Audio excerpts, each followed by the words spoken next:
So again, I'm introducing our panelists. We thank him for joining us this evening to have this important discussion. Mr. Michael Imhotep.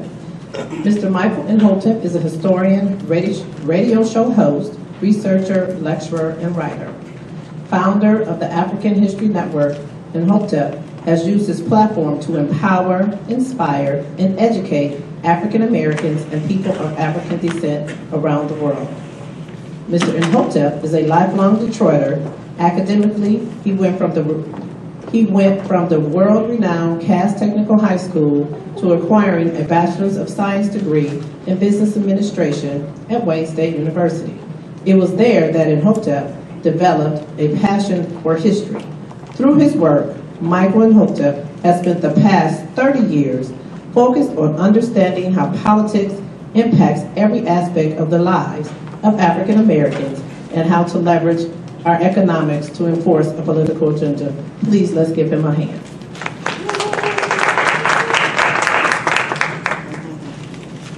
Mrs. Lavonia Perryman, President of the National Congress of Black Women, Metro Detroit, and also political commentator, is an experienced educator and journalist.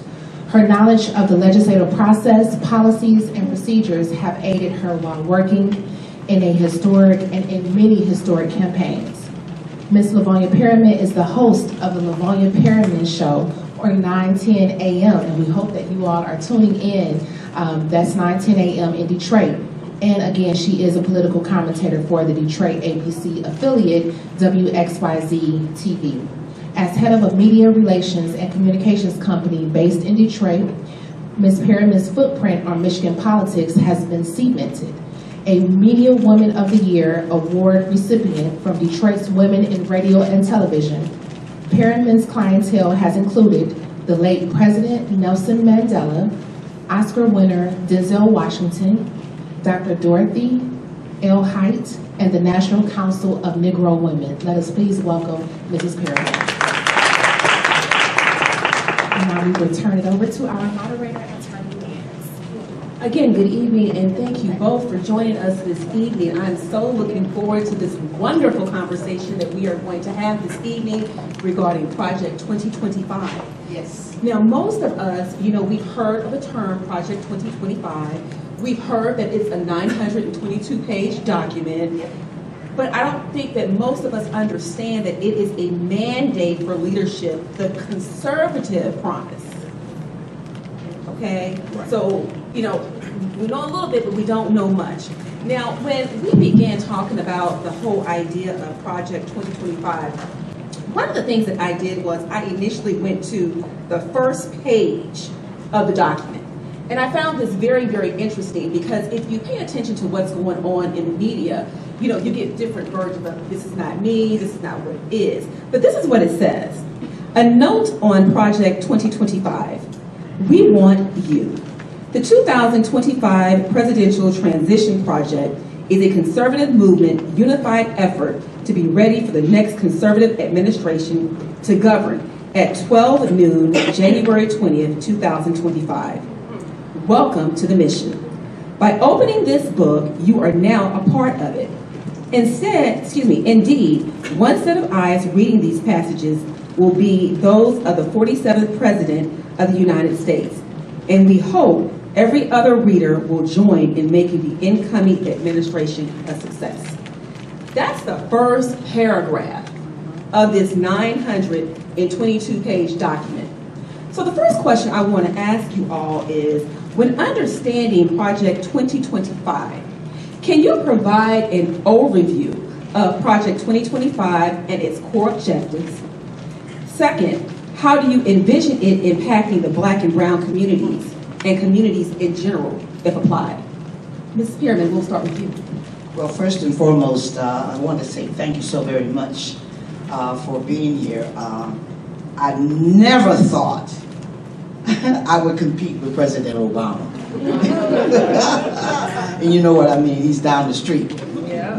I have to tell him that, I had an audience also. And I will let him know. Michelle is, by the way, on the 26th, just so you'll know that. But anyway, this project, real simple. This is real simple. This is not brain surgery. This is a plan of 900 pages to take your rights away. Period.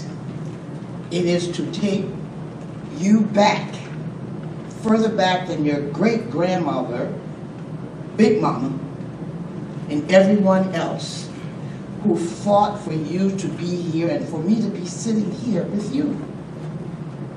Every word that I read, I went a little further than the first page, like you did, speaks to making sure if the person they wrote it for, the guy who said that Palmer was big,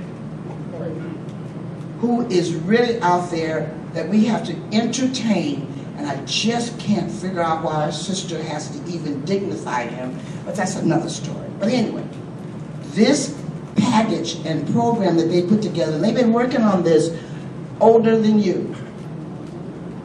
This is a plan that's been written, drafted, edited for the last 50-some years. 50-some years they've been working on this. And here we are. They found someone in this person who's running for president that bought into every word, every verb, every adjective of what's happening, that will take you and me back before the Civil War. Laws that were created, the education department that was created right around the Civil War. If this man wins, they're talking about eliminating the entire department. So I said, let me check and see how many sisters I know are teachers. And if you could raise your hand, right away, teacher at any level. My mother taught for 40 years. And that's one of the places that we could go to school or get a job in the 30s and 40s when you graduated from Wayne State, Spelman, Howard, Allen, Winston-Salem. The only job basically you could get was on the train or teaching at a school. They're talking about eliminating the entire department. And there are about 5 other departments that we're going to talk about. This is not about massaging, editing, creating, revising plans, ideas, programs, laws. This package says we are going to eliminate your church. Your church as it stands today. Your school as it stands today. Your housing situation as it stands today. The place where you take care of your mom and dad. How you take care of them. Eliminate. Ain't no editing in this. The only editors in this plan is you when you vote. Thank you. Thank you. Is there anything you'd like to add? Okay, so I've been on Lavonia's radio show a number of times. Many times. I'm Michael Imhotep. I was also a host on 910 AM Superstation WFDF for 7 years. A lot of people see me on Roland Martin and Filtered every Friday. I'm a historian and national political commentator. So Project 2025 was released from the Heritage Foundation in April 2023. I found out about it in September 2023 on Avi Velshi's show on MSNBC. So I've been talking about Project 2025 since 2023. It's from the Heritage Foundation. Right. The Heritage Foundation was created in 1973 by Paul Wayrick. Okay, it's an ultra-conservative right-wing think tank. They have been putting out, this is called Mandate for Leadership, the Conservative Promise. They have been putting out a Mandate for Leadership policy playbook since 1981. This is not the first one. They do it each election cycle. In 1981, they did it because of who was coming into office, okay?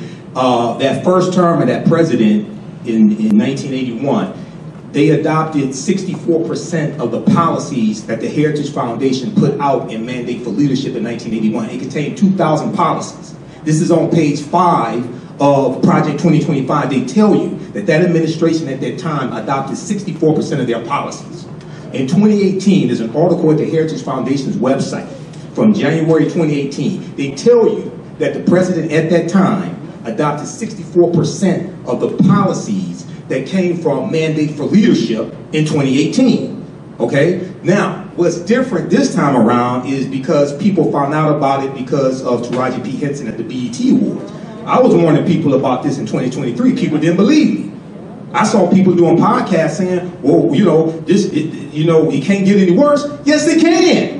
If you understand history, yes, it can get worse. And there has always been a backlash to any perceived periods of advancement that African Americans have made. After the Civil War, you had the Reconstruction era. Reconstruction ended 1877 with the Compromise of 1877, which leads to the Jim Crow era and the rewriting of state legislatures. The reason why you need the 1965 Voting Rights Act is because of what happened in Mississippi in 1890 when they rewrote the state constitution, imposed poll taxes and literacy tests to suppress the African American vote.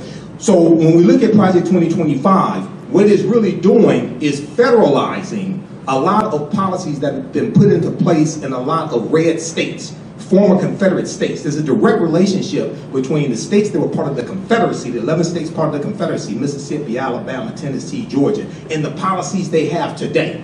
One of the things that they want to do is abolish the Department of Education. The Department of Education was created in 1979, okay? The Department of Education enforced Brown versus Board of Education. You have to understand the backlash to 1954, Brown versus Board of Education. There was a movement, there was a resistance movement that came out of Virginia in 1956 called Massive Resistance. Massive Resistance was the effort to fight against the desegregation of schools. So what they started doing was using vouchers and to give poor white children vouchers to go to private schools to keep them segregated, okay? Then in 1976, you have the presidential election, but also in 1976, what happens is Paul Wayrick teams up with a man named Jerry Falwell. They create what's known as the religious right movement. What happened was all the anger and massive resistance around school desegregation got redirected into the anti-abortion movement, which was the birth of the religious right movement. Okay, you have to understand how all this is connected. So when they talk about attacking and dismantling the Department of Education enforces civil rights in schools.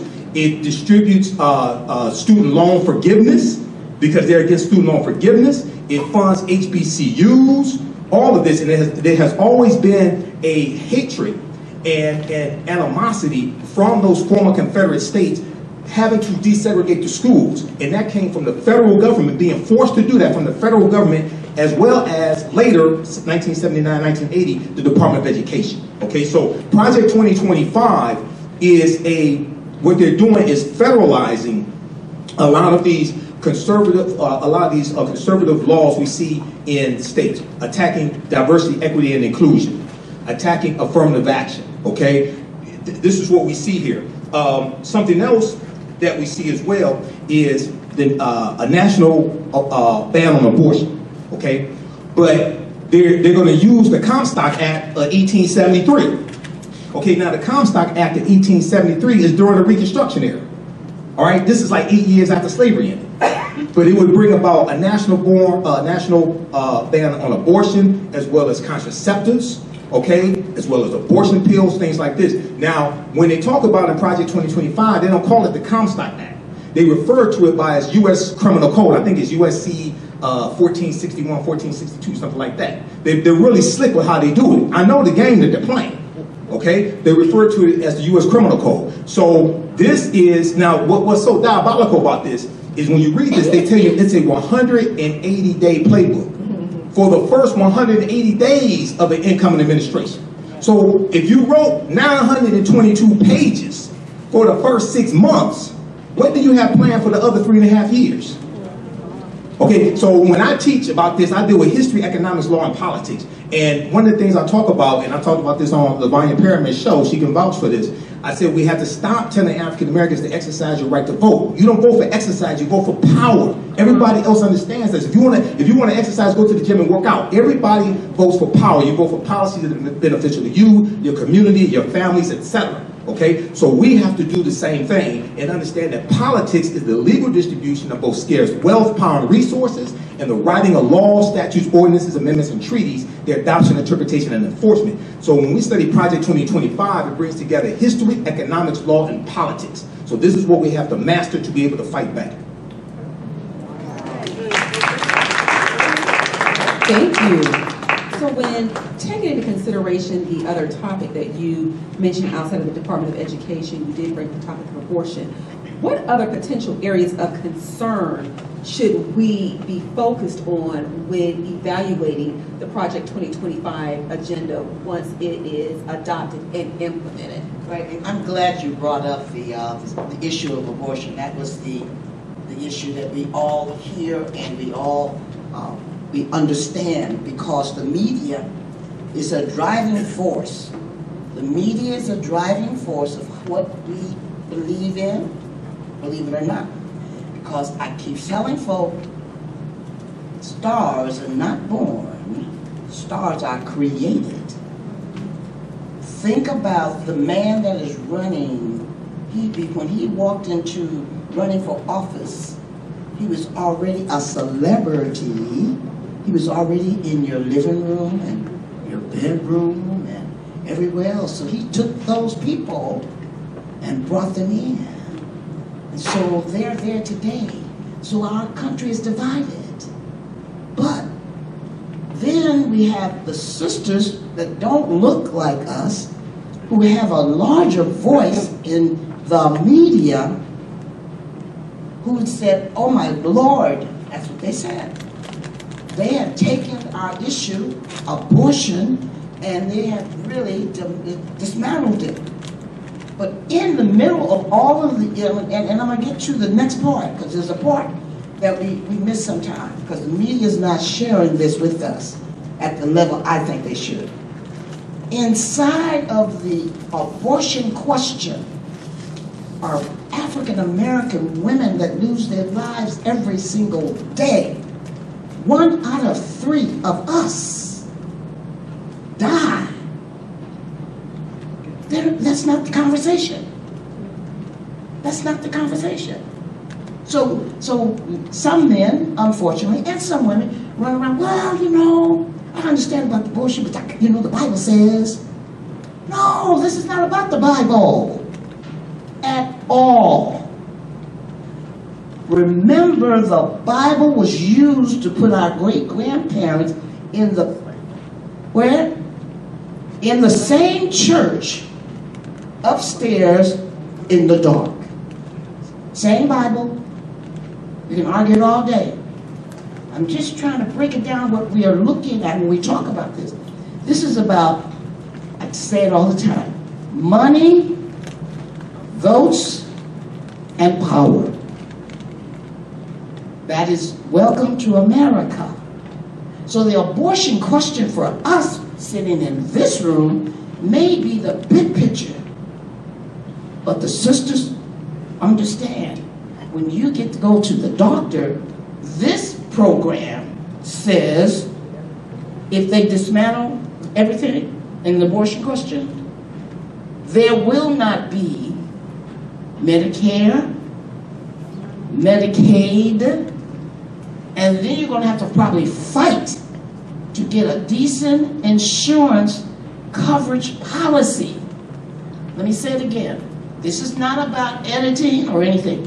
They're talking about dismantling Medicaid, Medicare, and any other health initiatives that we benefit from. They've been working on the dismantling Obama since he started.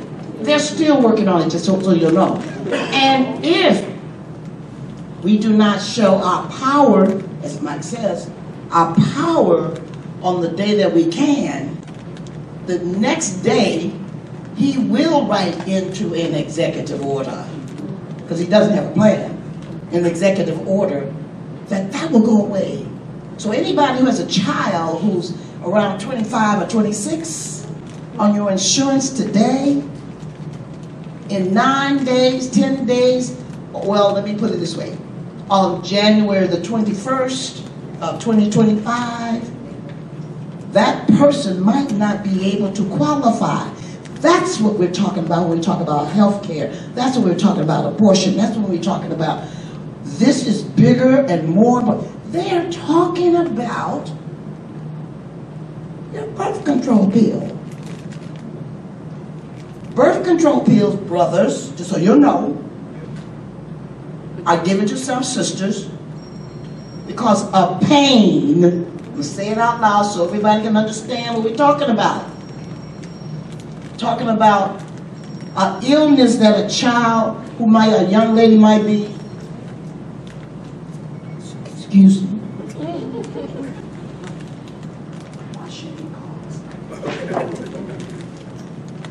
Your child or your grandchild, if she's a female, is not just about a birth control pill. That's the name of it. The birth control pill is a medicine. A medicine for many women, black, white, Jew, Gentile, whatever. So understand when they say, oh, we're going to eliminate the birth control pill. What? Some women won't be able to get up in the morning and go to work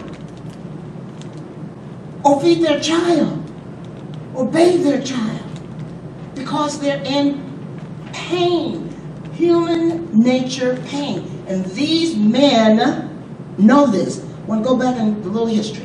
The young man who is one of the authors of this program wrote a dissertation on slavery in New Orleans and said that everything that they white individuals made a mistake when they allowed us to be free. That's how long ago. This is not something new. He's telling you the truth. They have been doing that. Reagan was one of the guys who eased into one of their proposals. Eased into. But today, they have a gentleman. Is that what he is? I knew you all wake up. We have a person who is willing to take all 900 plus pages and take you back, way back. That's why. Let me go at the civil servants, and I did this real quick. Civil servants' jobs. Quote from the Civil Service Census Bureau. Of the census, 53% of the civil service jobs are African American employees.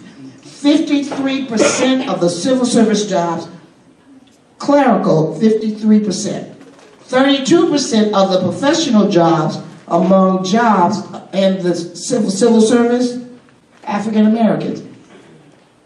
In this program, that would be eliminated. Gone.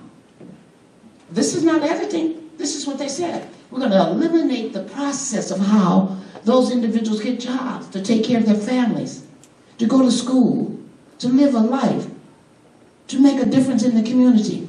53% of the people that they're attacking today in this program are African Americans.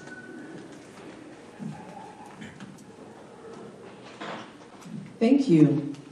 So, thinking about the civil servants and how being able to get a job at a federal level is usually done from a civil servant perspective, I want to talk about economic empowerment. So, economic empowerment, it is a critical issue in many marginalized communities. And can you explain us, Mike, how Project 2025 addresses economic development and job creation, specifically as it relates to both Black and brown communities? All right, thanks. And also that was 18 USC 1461. Okay, that's what that's the criminal code for the Comstock Act of 1873. So, picking up on what Lavonia said and answering your question, this deals with the Schedule F employees. This is one example, the Schedule F employees. Now, I first found out about the Schedule F employees in July 23rd, 2022 from Axios.com, an article that Jonathan Swan wrote. Now, this is before Mandate for Leadership Project 2025 came out in April 2023. So, what it is you have about 4,000. Thank you. You have about 4,000 presidential appointees. You have about 4,000 political appointees that presidents make. Well, one of the things that Project 2025 wants to do is to reclassify these employees as Schedule F and make it so the president can appoint up to about 50,000 people. They're going to have a database of loyalists to the president, totally redoing how this operates, because civil servants they're not loyal to a president, they're loyal to the U.S. Constitution, okay? They serve the country. They want the president to have loyalists around him to be able to execute whatever it is that he wants, okay? So 18% of federal employees are African American. And we over-index when it comes to federal employees because it was the federal government. They were the first ones to implement affirmative action, equal employment opportunity, things of this nature, okay? So we over-index there. So when you talk about firing up to 50,000 employees, that's going to be a lot of us and our parents, grandparents, et cetera, a lot of us who get fired, okay? Number one. Number two, they're going to attack diversity, equity, and inclusion programs, like you've seen at state levels, but they're going to do it at the federal level. Okay, now, in 2020, all right, and I understand you all are 501c3, I know how it is. In 2020, the sitting president in 2020 did an executive order to reclassify federal employees as Schedule F. The president that came in after that president rescinded that executive order. But now you have that as one of the main policies of Project 2025 for them to execute this. So it's going to a lot of us are going to lose jobs. One, two, you're going to also they are against student loan forgiveness.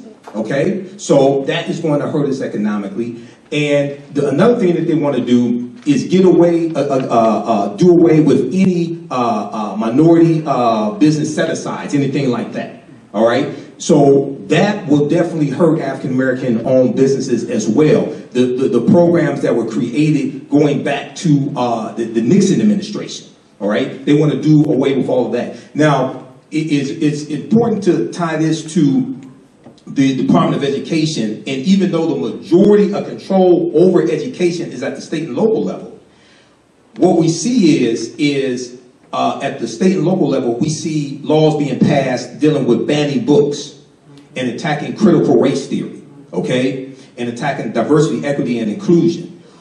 What we're looking at is an attempt to suppress the teaching of history, dealing with the history of slavery, dealing with the civil rights movement, things of this nature. But at the same time, they want to take laws from the same period of history that they're trying to suppress the teaching of to attack us in the present and the future. Okay, so the Fearless Fund, the African-American woman that created the grants, $20,000 grants for female entrepreneurs of color, okay, they got sued by a conservative activist, Ed Bloom, using the Civil Rights Act of 1866. The Civil Rights Act of 1866 was for African Americans. It was the year after slavery ended. It was designed to allow us to enter into labor contracts, negotiate wages. Now you want to suppress the teaching of that history, but use that same law to attack us. The Comstock Act, 1873, that's during Reconstruction.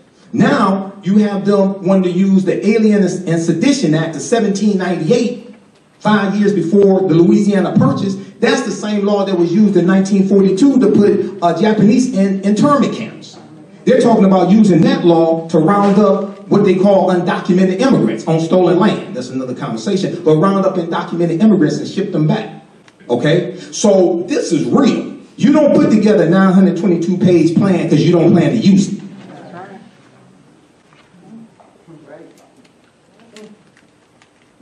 That's serious.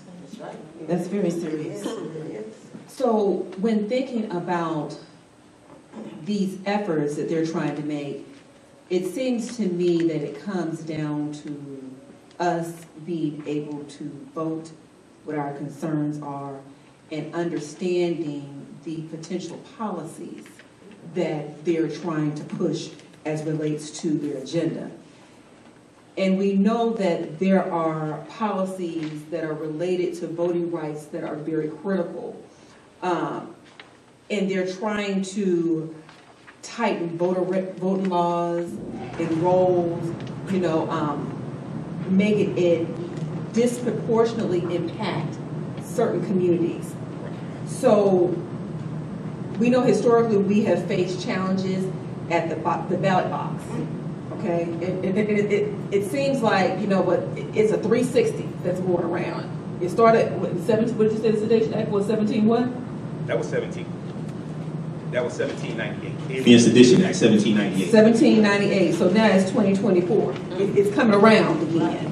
So our great-grandmothers had to walk miles to find the polling place. absolutely. Remember, they didn't share the information. So they had to find the polling place, find it.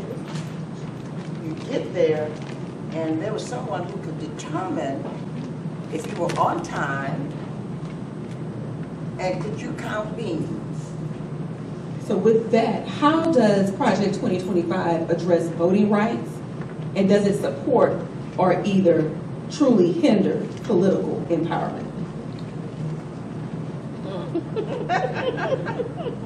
And let me tell you why I'm asking that, because you know what, I hear you. I understand what you're saying. Wait. But it's people out here who don't think like that now.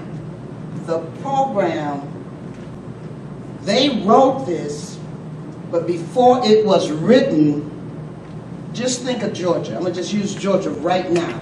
Right now, there is a law in Georgia, which by the way, elected 2 senators, which I think is awesome. Yes. That has a discussion about they want people to count by hand now, every vote in 2024. Now that's not in the program. See, Believe the they're Georgia slick. Supreme Court, they denied that. That's right. They denied that. That's slick. They try to get it in there. And the reason I'm bringing that up, because you're right now. In the program, they did 990 some pages. At the party or the cocktail party, there's about another 1,000 pages. And what they also have done, with my Republican friends, they have figured out, because we're in a nonprofit environment, they have decided to do what the mafia did. They have decided to do what the mafia did. To go to Belle Isle, I'm gonna use just Belle Isle, and have a conversation. So what you asked is not printed in the program book, in the 900 pages. But they do have a program to prevent you to voting the proper way, the easiest way, every single day. What is out here today at Wayne County Community College to vote, there are people like you and you and you. I thank you so very much.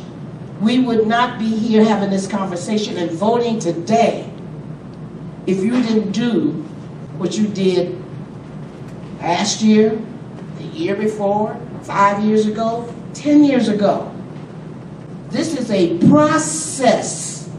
So we have to be in the game. If you ain't in the game, you lose.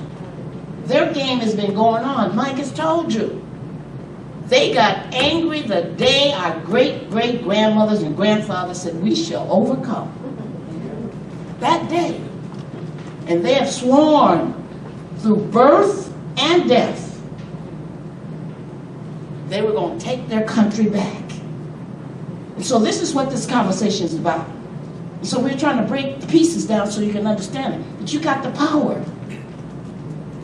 trust me, we got the power to make a difference. I'm not going to ask you in 9 days to read this. No, I'm not going to do that. I'm going to just ask that you do what you need to do today by November the 5th. And then you can say, we shall overcome. I am somebody. Hope and change. It's a man's world, but without a woman.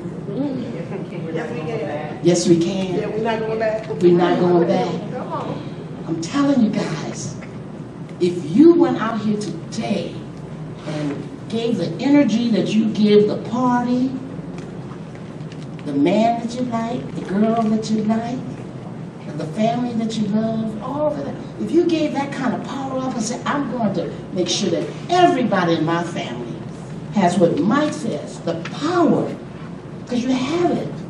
You don't have to count beans. They're trying to convince you that you have to count beans, but you don't. What you have to do is get on the phone and get in a car or a van, whatever, and make sure that anybody, I don't care who they are, support our nation so we don't have to have this conversation 4 years from now. Because they're going to continue. From birth to death, they said they're going to take their country back. This is nothing new to them. This is not new. Not new. Yeah, so let me connect some dots here quickly. So Lavonia mentioned Senate Bill 201 in Georgia. That was pushed in Georgia in the state legislature, and the governor signed it into law. It was because of the narrative of the big lie that was pushed, that the 2020 election was stolen, okay? That bill was crafted by Heritage Action for America.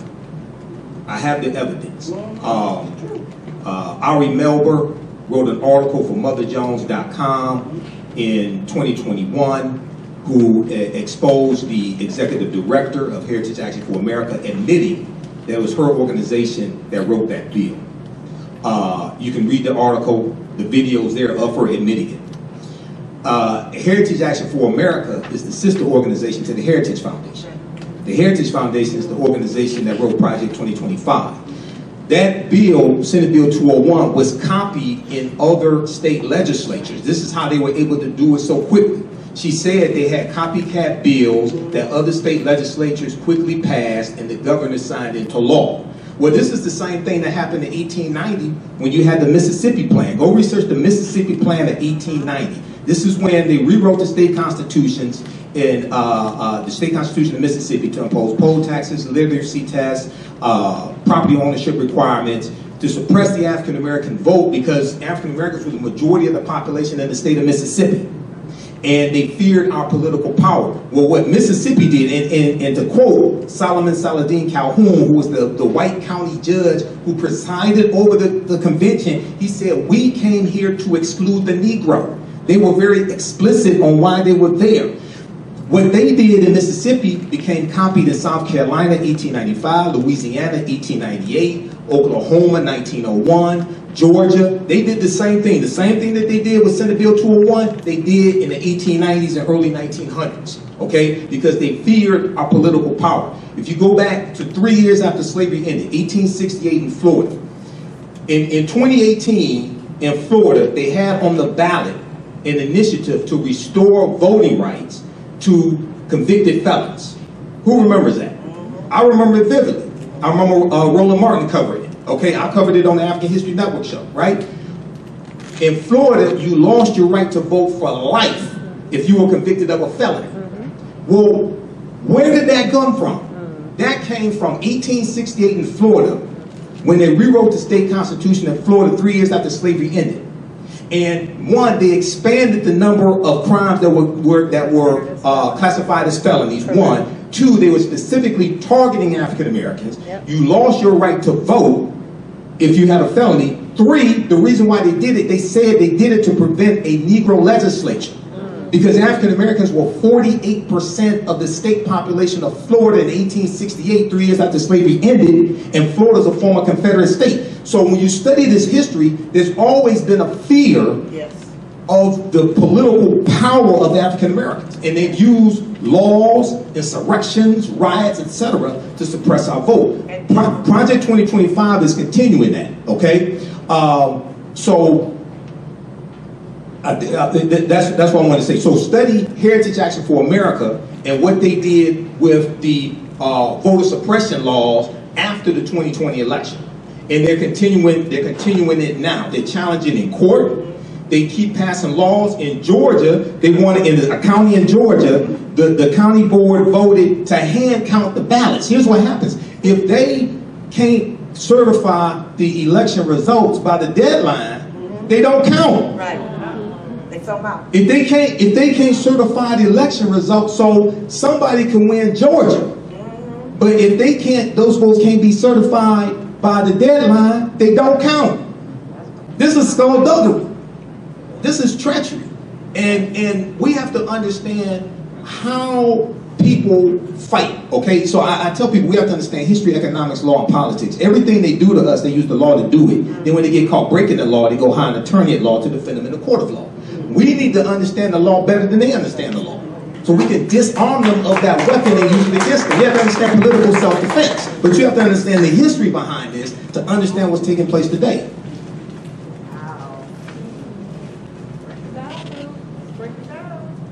Break it down. That's right. Break it down. I was supposed to be an attorney. When I wrote at Wayne State, I wrote as a pre-law major, but ended up graduating from the business school. It's still time. You still got time. I'm going to get the bar exam waiting on you. There's time now. You know, you brought up the idea of, people who have felony convictions back in Florida and stopping them from voting. Yes. So I just want to, juxtapose that with what's going on now. Because when you look at America, one thing that is at the forefront as well is criminal justice reform. Yes. Right? So we see it more so being talked about in both Black and brown communities because it seems as if it affects us more. I'm going to say it that way. Because I'm not going to say that it necessarily affects us more when you look at the actual numbers. But it seems that it affects us more. And so I know that our communities have advocated for, reform to things as systemic racism, mass incarceration, police brutality. And when you look at a lot of conservative movements, the criminal justice reform, it's really more so about law and order, not necessarily reform in the way that we tend to think about that type of reform. So when looking at this Project 2025, which probably in all likelihood does not align with reform-oriented goals of many social justice movements, how does Project 2025 align or weigh against this principle? Well, I'm going to make this one real short, because this one can be short. This is for the brothers that we love. They would have a target on their back. Just that simple. They already have a target on their back. This target would be larger, and this program, this project, says that law enforcement from the top, from the White House to Precinct 10, will have the right to define justice and law in your community. What does that mean? So you're at the red light and you decide to move your car a little faster than someone else. And someone who's in a uniform, I see that. This is not what I'm making up. This is research. That law enforcement person could determine if you broke the law by moving your car while the light is red. I'm using that as an example because this is so bizarre. That's not written like that. But I'm giving you an example. But guess what? They can not only give you a ticket, You could be arrested. And don't, my brothers, make a move, the wrong move, and something unfortunately happens like with George Floyd. The officer that took his life is spending time in this program from the White House to Precinct 10. That law officer could keep his job and possibly get a pension. That's the color I'm giving to you. That's the real deal. The language would be a Wayne State University, Michigan language. But the real deal is that brother might not come home that night based on what they're writing in terms of criminal justice. Guess what? And it does say that law enforcement officers, they could be, what's the word, Mike? Not excused, but they could be Immune. Immune, yes. even in death. Yeah, immune from criminal prosecution. That's right. Immune from criminal. Yes. So let me hit on this. Yes. A few points. Number one of the things that Project 2025 would do is restructure and repurpose the U.S. Department of Justice. Yes. It's important to understand the history of the U.S. Department of Justice. The U.S. Department of Justice was created in 1870 during Reconstruction, passed by Congress, largely to enforce the new rights of African Americans. One of the first things that they did, the first Attorney General of the U.S. Department of Justice, his name was Amos T. Ackerman. What did he start doing? Prosecuting Ku Klux Klan members who were attacking African Americans in the South, attacking Republicans, and attacking elected officials, things of this nature. 1871, the Ku Klux Klan Act of 1871 is passed by Congress. It's still on the books today. It's still on the books today. President Ulysses S. Grant in 1871 declared martial law in 9 counties in South Carolina to enforce the Ku Klux Klan Act, to crack down on Klan activity, right? And they were being prosecuted by the U.S. Department of Justice.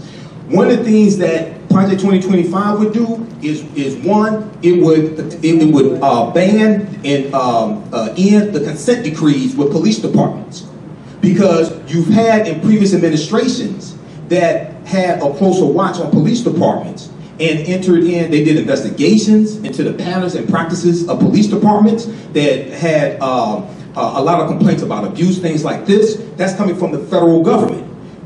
When you see this theme, there's a constant theme that you see, and as a historian I understand this, there's a constant theme of southern states saying that the federal government is overstepping their authority.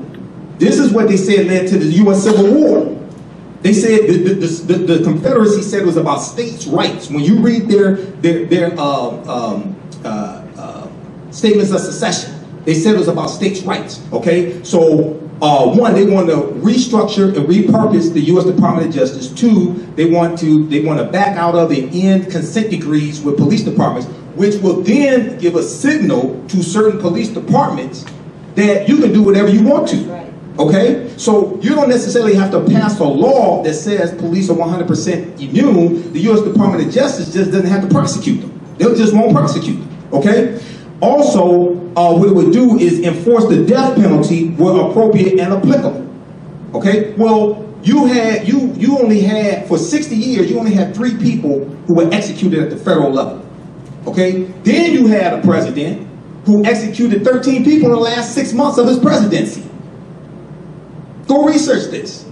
And also is talking about giving the death penalty for drug dealers. Okay? That's in Project 2025.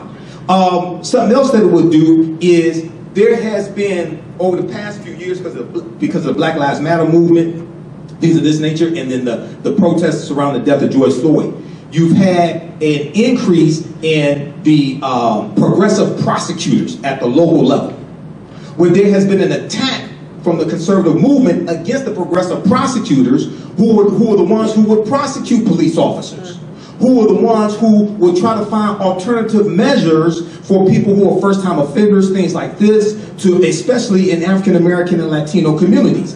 They want to go after they want to go after progressive prosecutors who refuse to prosecute crimes at the lower level as well. This is all in Project 2025. So now, going back to the, I'm gonna wrap it with this. Going back to felony disenfranchisement. There's a history behind felony disenfranchisement. Okay, the British Center for Justice has a lot of information on this. Now, in Maine and Vermont, the states of Maine and Vermont, right now, you know it's legal for convicted felons who are sitting in prison to vote for prison? Did you know this? In Maine and Vermont, go research this. NBC News has an article on this. Why Maine and Vermont? Because Maine and Vermont historically don't have large numbers of African Americans. When you go study the history of the states that had those felony disenfranchisement laws, especially when you lost your right to vote for life, usually they were in the South. Usually they had large populations of African Americans. Usually they were former Confederate states. Okay, so we have to understand, I tell people, your understanding of politics is directly related to your understanding of history. I teach this history. Okay, so I can see how it relates to politics and how it relates to today.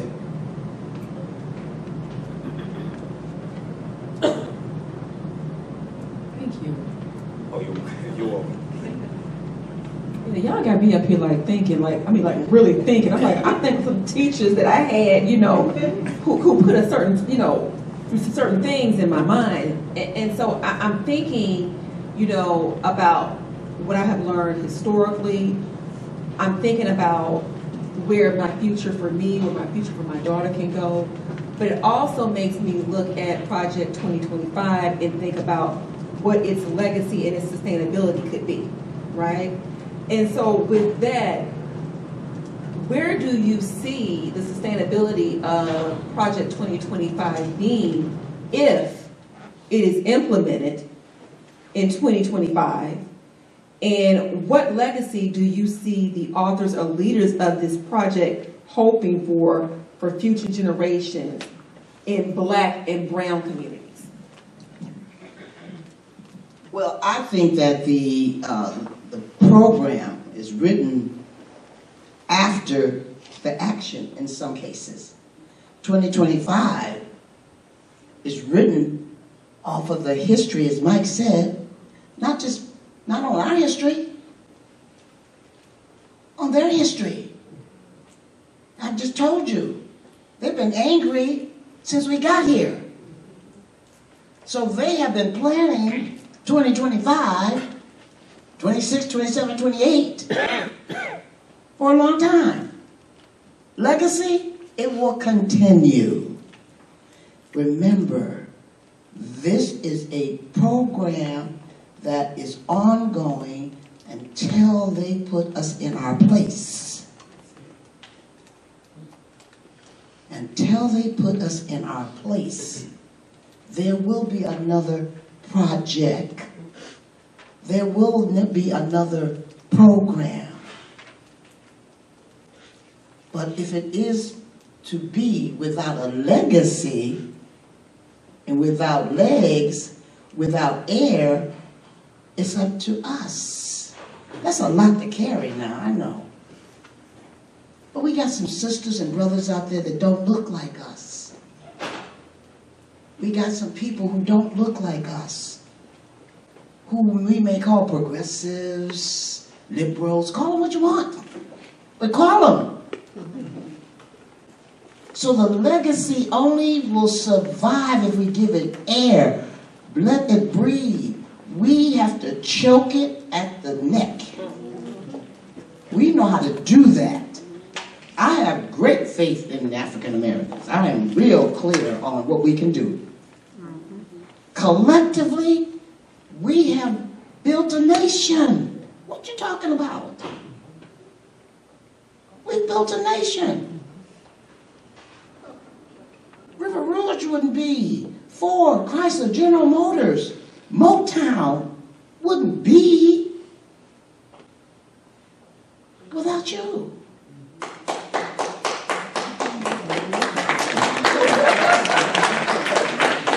It just wouldn't be. So the legacy, this is going to go on. So what we have to do, we have to educate ourselves and share with your daughter. We have to have a plan of action. and I want to say this again, it's about money, votes, and power. Don't get confused. Don't come up here and tell me about the Bible says, you know, bad things happen with money. No. You didn't buy all those sneakers out there without money. We need the money, because guess what? In this world, in the world we live in this country, what we live in, the country and the people that we are fighting against, they use your money to implement, execute programs against you. We can't let that happen. But you got to have an agenda, a program. You have to have the gall to execute it too. It does take money, vote to equal power. It just does. Okay, so the question was the lasting legacy of Project 2025? Yes. Was that? Well, this is a continuation of going back to 1981, Mandate for Leadership. And they keep trying and trying and trying. When you look at overturning Roe versus Wade, they've been trying to do that for almost 50 years, a little bit less than that or so, especially with the start of the religious right movement in 1976. So the lasting legacy has a lot to determine, is going to be really determined by what happens November 5th, the lasting legacy of it. Well, okay. And it's not just African Americans, Latinos, white people, Asian Americans. They're coming for all of us. African Americans and Latinos are going to get the brunt of this. This is a lot of backlash to the racial reckoning that took place after George Floyd was killed. Okay, and when you read this, you see a lot of attacks on that. The progress that was made from that. In any periods of time, a perceived progress that African Americans make, there's always a backlash. Okay, 1968 it was Law and Order. Okay, which was a backlash to the Civil Rights Movement, the Black Power Movement, the things of this nature. Okay, now it was something that I wanted to hit on. So a lot of this deals with the fear of the browning of America. Yes. That's why you hear them talking about deporting undocumented immigrants, things like this. Okay, but when they had, but 4 years ago when they had the chance to do it, they didn't do it. They know the economy will collapse if they do that.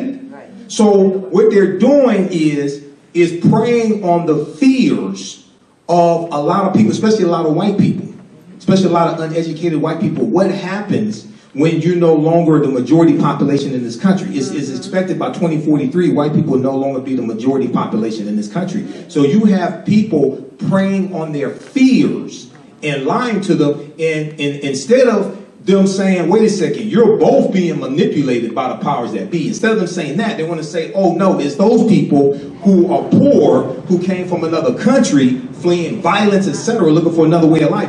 They're why you don't have a job. That's not why you don't have a job. Why did the corporations hire those people then? That's not why you don't have a job. So it's game recognizes game, okay? So this is what has to happen. So we have to expose what's here and connect this to policy. And I break it down when I teach about political self-defense. It's whose policies are most beneficial for African Americans, whose policies will do the least amount of harm, who can create an environment for us to push our agenda the farthest and get the most accomplished. I hear people say, I'm not voting for anybody that doesn't have a black agenda. Well, you don't understand. A black agenda is not what politicians give us, that's what we give them. You have this backwards. But to put together an agenda, you have to understand history, economic law, and politics. Also, who will protect gains that have already been made? That's something that we don't understand. It's not only what somebody can do for you, it's also understanding how to block and stop what other people are trying to do to you. We have to assess what happened during the election cycles, what was gained, to understand what's at stake, because there's always something on the ballot at stake. Okay? If we understood that there were 3 Supreme Court justices at stake in 2016, more of us would have voted. Okay? And that's a lifetime appointment. Okay? The next president could appoint another 2 Supreme Court justices. That's a lifetime appointment. Okay? The judicial branch of government interprets law from the legislative branch and executive orders and policies from the executive branch. So when you had an executive order on student loan forgiveness that would have benefited about 40 million people. It would have lifted 500,000 African-American families from a negative net worth to a positive net worth, but it was overturned by 6-3 conservative Supreme Court. Everybody was like, I don't understand what happened. Well, I told you what was going to happen in 2016 if you didn't get your behind out there and vote. Okay, you thought I was playing. When I was on 9:10 a.m., WFDF, every Sunday night and on Thursdays with Steve Hood, wake up with Steve Hood and warn the people what was going to happen, they thought I didn't know what. No, I'm a historian. When you understand history, you can predict the future. You can see this stuff coming. Okay? If we understood George Wallace and Richard Nixon, we would have seen somebody else coming. Okay? So this is why history does not repeat itself, but it does rhyme. Okay? So your understanding of politics is directly related to your understanding of history. So this is why we have to have a synthesis of both of these. This is going to be my last question before I open the questions up to our guests towards you this evening. And I love the way you just segmented that in back to history. So, Thank you. You're welcome. So what key takeaways from the agenda of Project 2025 should we consider when making our decision at the ballot box on November 5th? There is nothing in Project 25 that's for you. Let's start there. Real simple. There's not a word, not an adjective, a comma. Nothing in this will support, like Mike said, your past, your present, or your future. Nothing. Absolutely nothing.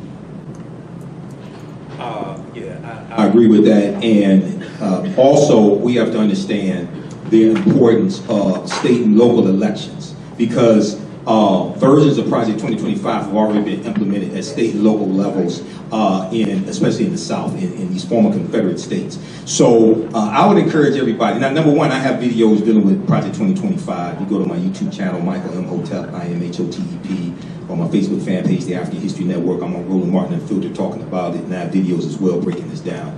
I would encourage people. Could you repeat that, please? Yeah, Michael Imhotep, Imhotep, on YouTube, 80,000 subscribers there. My Facebook fan page, the African History Network, I have 1 million followers on Facebook. So I would encourage people, you can get it straight from the horse's mouth. Kevin Roberts, who's the director of the Heritage Foundation. He was interviewed a few months ago on MSNBC The Weekend, and it was Michael Steele, Simone Sanders. Go watch that video, Google that. Right. He's telling you what they're going to do. Yes. And they're sitting there looking at him like he sounds crazy, because he does sound crazy, but this is exactly what they're going to do. Okay, in 1981, we didn't have the internet. We didn't have social media, things like that. They were able to pull it off. Okay, today we have social media, people are learning about this, and there are polls out there that show the more people learn about Project 2025, the less they like it. Okay, so we have to stop them at the ballot box. That's right. November the 5th. Or now. Or now. Voting is going on right now. That's the last day you can vote. That's the last day you can vote. What time is it? 8 o'clock? 7:12. Well, you can do it tomorrow, but it closes late today. Okay, so what I want to do is, like I said, there are plenty of people out here who may have some questions that we did not go over this evening. Are there any questions from anyone?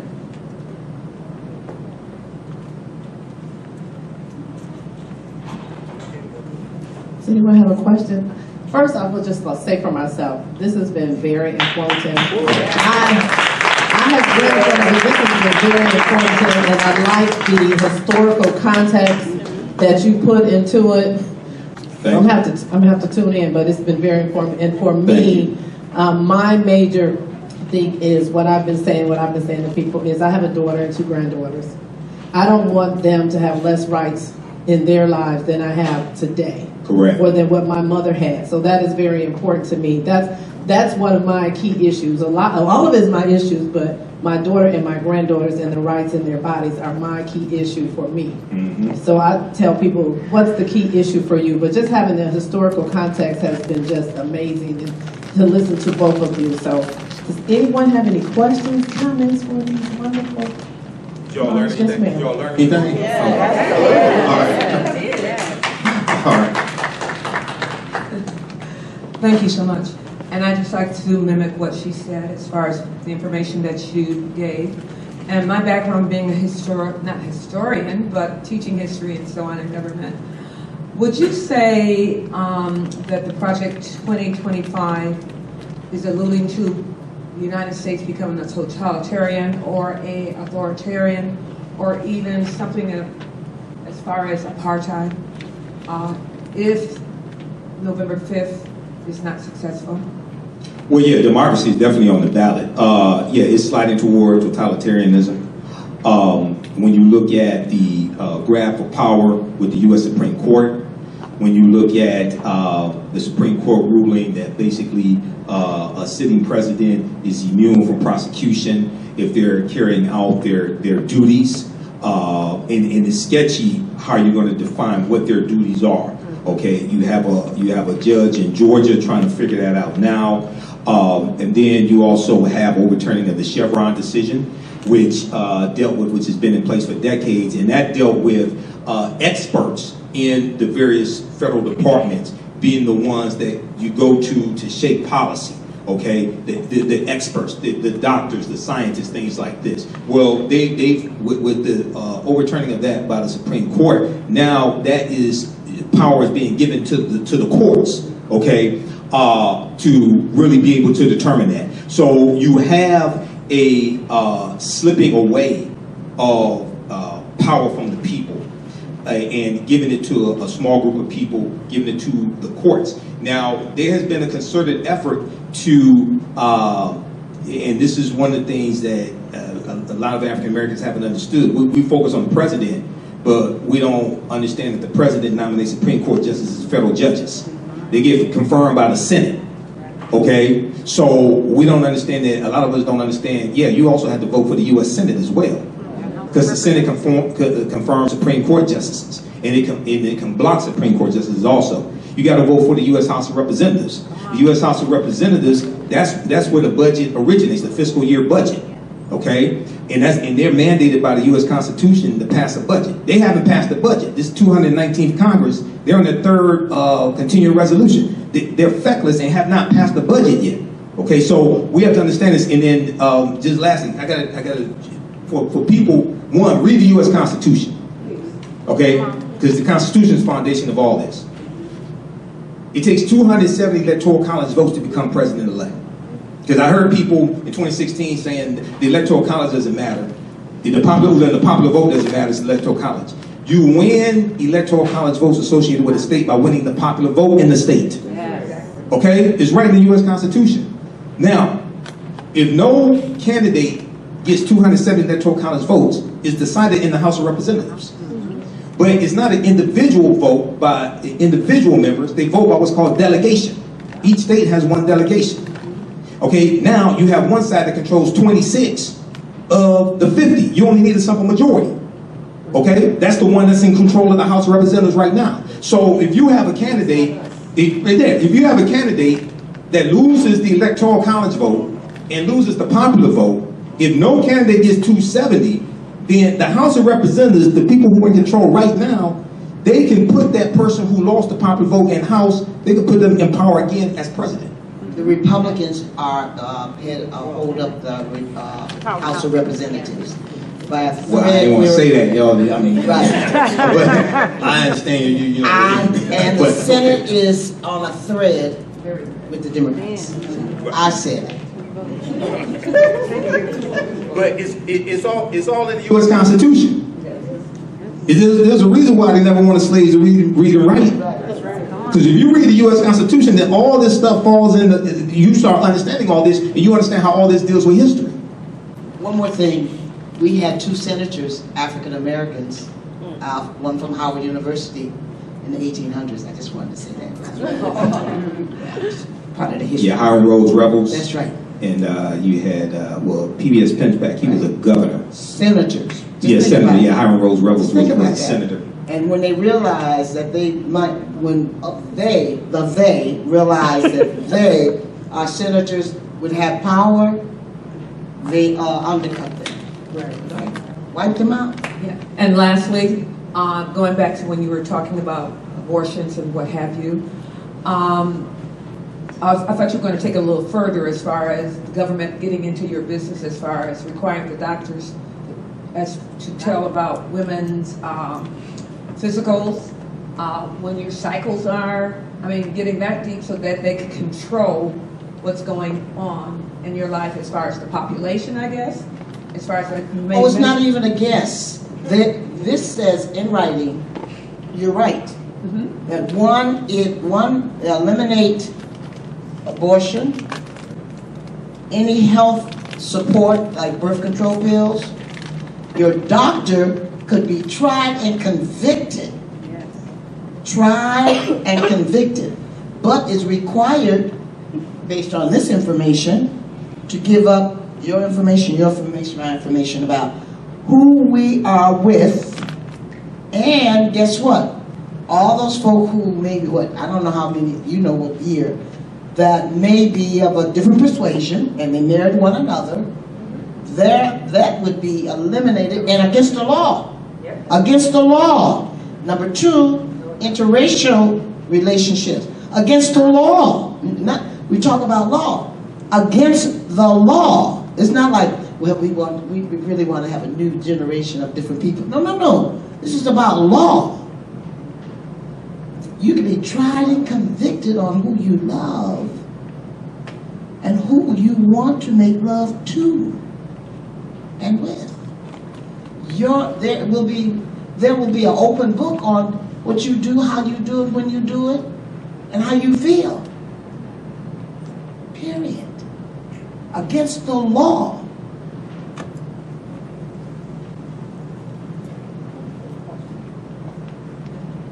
Thank you all so much for this. I really learned a lot. I do have a quick question about sustainability. So I am very proud of the work that my team and I are doing at Michigan Department of Health and Human Services. We work in the Office of Equity and Minority Health. And we really are doing our best to be very intentional when it comes to health equity and access, making sure that we, like you spoke about, integrate policy, economics, as well as communication. We are very concerned about what the social climate will be next year. So right now we are trying to do our best to have conversation about sustainability. What do we do in the case that Trump is in office? Do you have any advice or any resources we should look into to start planning just in case? You can follow me to Canada.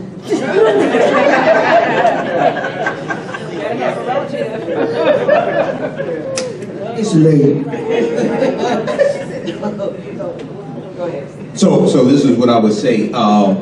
We have to get this information to our friends, family members, flood our social media platforms with it. There's a good series of videos. They're on YouTube and Instagram. Black Men Read Project 2025. Black Men Read Project 2025. It has everyday brothers reading from Project 2025 and finding out these policies and finding out how it impacts them, their parents, family members, etc. Okay, so when you read it and you understand these different policies and you see how it impacts you on an individual level, then it really becomes real. Okay, that's one. Two, I would say, watch Roland Martin Unfiltered, Monday through Friday, 6 p.m. to 8 p.m. Follow him on YouTube, Roland Martin. I'm on every Friday. I'll be on this Friday. And give us a shout out. AKA, I'll give the AKAs a shout out as well. I'll give the AKAs a shout out, definitely. But share this information. Joanne Reed on MSNBC has good videos dealing with Project 2025. She has dedicated like one show each day to a chapter of it. Also, Ali Velshi on MSNBC, he has a lot of good information on as well. Yeah, he has a lot. He was the first one I heard talk about it in September of 2023. So we have to get this information, especially to young brothers, young African American men, say 18 to 35, who think that this doesn't impact them or think that these are only policies for women. No, this directly impacts you. And one of the things that is taking place is you have. They want to give police 100% immunity from criminal prosecution. Okay? They want to give police, they're openly saying this.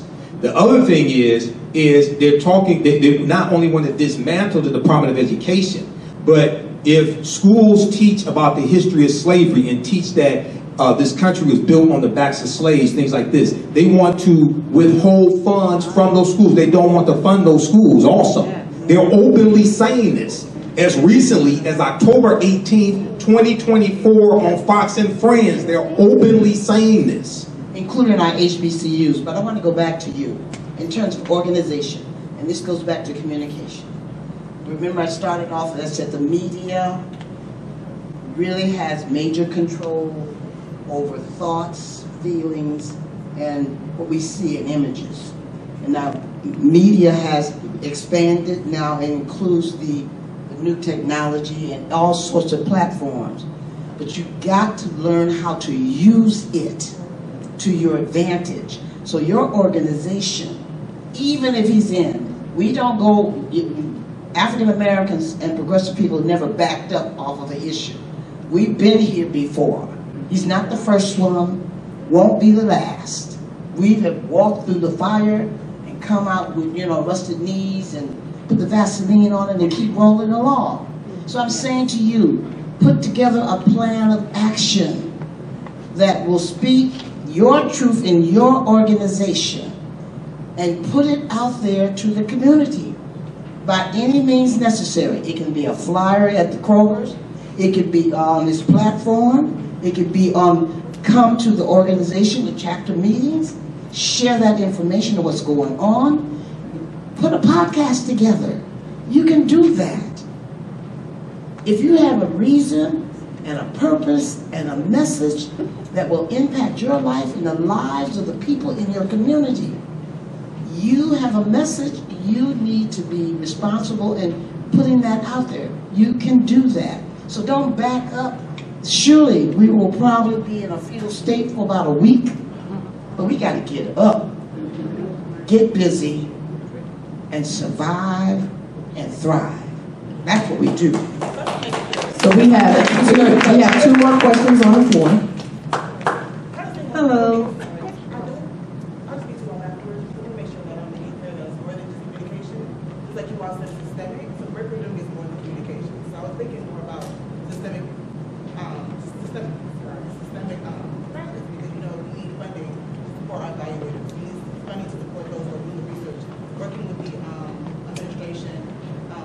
Actually, I compensate community members to be at the table. So I want to make sure that that's clear. People give us this advice. It sounds great on paper, but we're more.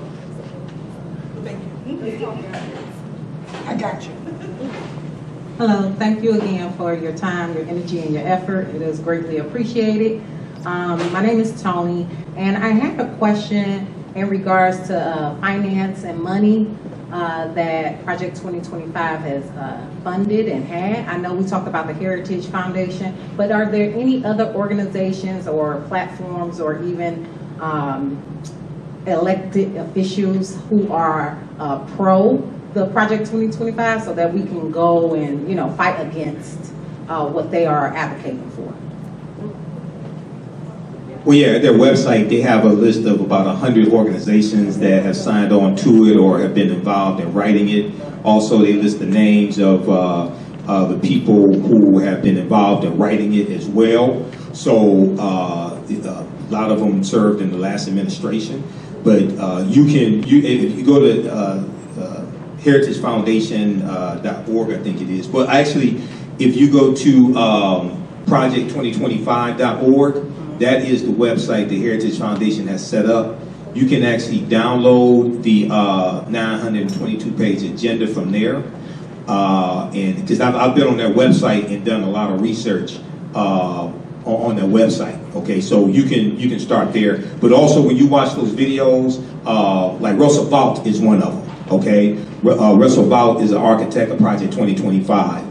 And when you watch like Ali Velshi show and videos on YouTube from Ali Velshi on MSNBC, he tells you who some of these people are. Right. And on the other side, I would like for you to start right with someone that I think we care about. Start with, on the other side, in terms of information, go to Obama's foundation. And he has a long list of support or organizations and funders that really work on progressive programs, etc. That's just one. Just start there. Just start there. Obama Foundation. Just type it in, and you'll get a great deal of information on the other side, who will speak maybe your truth, and maybe you will be able to identify also other organizations that support, your truth.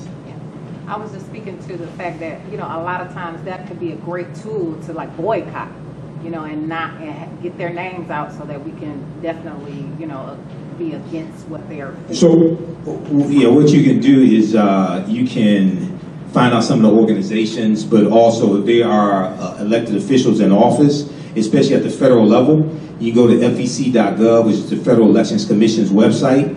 At fec.gov, it tells you for each official at the federal level, U.S. Senate, U.S. House of Representatives, President, it tells you organizations that have donated to their campaigns, things of this nature. So you can organize nationwide economic boycotts against them. Okay, don't just do local boycotts. Do nationwide economic boycotts. If we had done that in 2020, when they came out with when you had a list of corporations that signed on to the John Lewis Voting Rights Act, I was saying this is what we need to do. People didn't listen to me. Take the top 5 corporations and launch nationwide economic boycotts against them, for them to put pressure on the people who are obstructionists to the John Lewis Voting Rights Act. So what happens is we'll beat up on the people who want to vote for it. You need to go after the obstructionists. Right. We give the obstructionists a pass. We don't understand how to play politics to win. Okay, and people keep making this mistake, and they keep saying, "Oh, well, they're not going to be responsive to us," things like this. The people who keep voting against what you want, you're giving them a pass by not creating opposition for them. You give the people who want to vote for the bill and who are your ally, you give them hell. Okay, and then they'll end up getting voted out of office. Then where are you? Absolutely. Another organization, which I happen to be the president of, Unbossed, founded by Shirley Chisholm, Congress of Black Women. Go to that website, and trust me on that, I will respond. We have one more question. Thank you. And just going back to the beginning, when you said this plan, this project, has been in place or been formalized for over 50 years, right? If I remember Going back to 1981, when they had the first mandate for leadership version. Okay. And my question, and then we talked about how the first time it really got on our radar, honestly, was at the BET Awards. Taraji P. Henson mentioned it, and everybody said, "What is that?" And that was a year ago. Why? That was earlier this year. That was like was that July. early this year? It was just like this July. year. Yeah, it was like Oh, July. I thought it was like, so it was this year's BET. You're right. Mm-hmm. Okay. Why had we not heard about this before this June when she said it? Is there a reason why it came up now? Or I'm wondering that, if it's been around since 1981. It's because she used her platform at the BET Awards to talk about it, and then that night it started trending on Google searches. Okay, prior to that, people hadn't really talked about it because a lot of us haven't been focused on politics, or will get focused on like the presidential election or something like that. But you're not looking at the power that surrounds the power. You're not looking at, for instance, the Heritage Foundation and Fairless Society, they sent lists of potential Supreme Court justices and federal judges to the previous president. That's where those judges came from. The Heritage Foundation and Fairless Society. So when you tap into Roland Martin Unfiltered, you tap into MSNBC, CNN, you tap into this information, you'll see this. These names are household names to me. They give you just a quick example, right? To show you, see, they do long range planning. We plan from the first of the month to the end of the month, first of the month to the end of the month. They do long range planning, right? When 2017, right? After 2016, Myra Selby, African American female judge out of Chicago. She was nominated to the 7th Circuit Court of Appeals. 2016, nominated to the 7th Circuit Court of Appeals.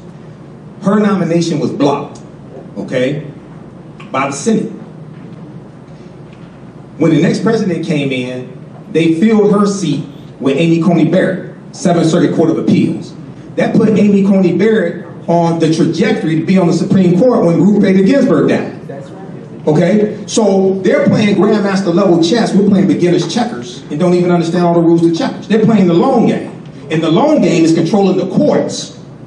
This is how you got the overturning of the Chevron decision. This is how you got striking down the executive order for student loan forgiveness. This is how you got affirmative action in college admissions overturned in the courts. Ed Bloom, the same one that sued the Fearless Fund, he's the one that got affirmative action overturned in the courts. They said it was a violation of the 14th Amendment. 14th Amendment was for African Americans, 1868. They're playing the long game. We have to do the same thing.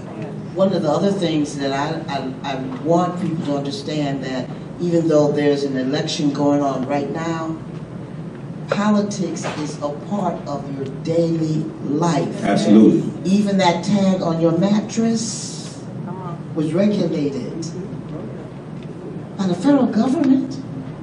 You understand what I'm trying to say? So even on November the 6th, you have to play the long game. We have to go back to looking and finding out who's on the right side of the answer to your lifestyle. Who is going to support what you do, how you do it, what you want to do in your community? Who is going to be that person? Who decided to vote against student loans? Who was that? You need to know that. Yeah. Right. And call them on it. So what you can do, go to congress.gov. Yes. Congress.gov, every bill that comes out of the House of Representatives or U.S. Senate, you can read it or read a summary at congress.gov, whether it passed or not. And most importantly, it tells you who voted for the bill and who voted against the bill. That's at congress.gov. If you're a member of the House of Representatives overwhelmingly keeps voting for bills that you advocate for, why would you let them get voted out of office? Right. Because you don't like their hair, or don't like what they said last night, or things like this, right? Because most likely the person that replaces them is going to be worse. If you're two members of the U.S. Senate overwhelmingly keep voting for bills that you advocate for, why would you let them get voted out of office because you don't like what a senator in Arizona or West Virginia did or said? Okay, so we have to understand how to play this game to win and understand political self-defense. And that is not just national. That's your local responsibility too. You can check how people vote for you from school board, city council, commissioner, state rep, senate rep, governor, etc. It is your right to do that. And frankly, it's your responsibility.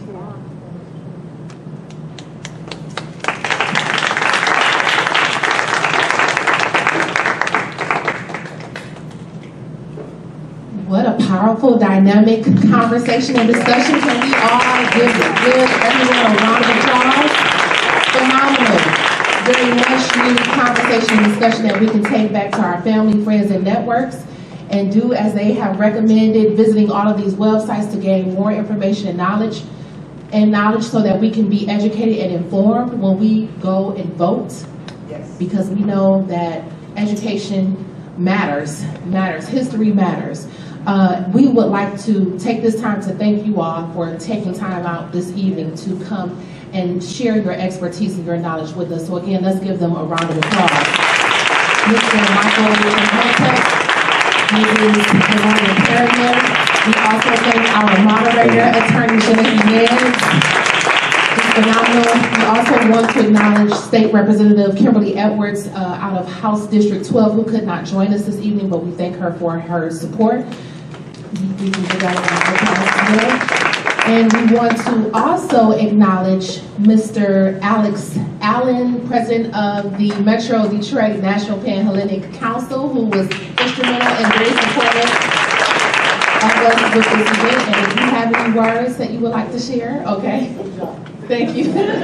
So we do have thank you cards and gifts that are forthcoming for your participation and support today. Thank you so very much. And we also want to thank our audience. We want to thank the community. Thank you all. So you all can stand up, give yourselves a round of applause and a standing ovation for being here this evening and helping us get the word out about such an important proposed agenda that could affect our quality of lives if the decision is made in that regard. But we all need to be educated and informed and make sure that we are sharing this information with our networks. At this time, we will have announcements by our respective chapters, and I do want to also acknowledge all of our chapters and groups who have partnered with us in this effort. The Lambda Pi Omega chapter, let's give them a round of applause. They will have comments and of course, the Detroit Renaissance Pearls, an official interest group of Alpha Kappa Incorporated.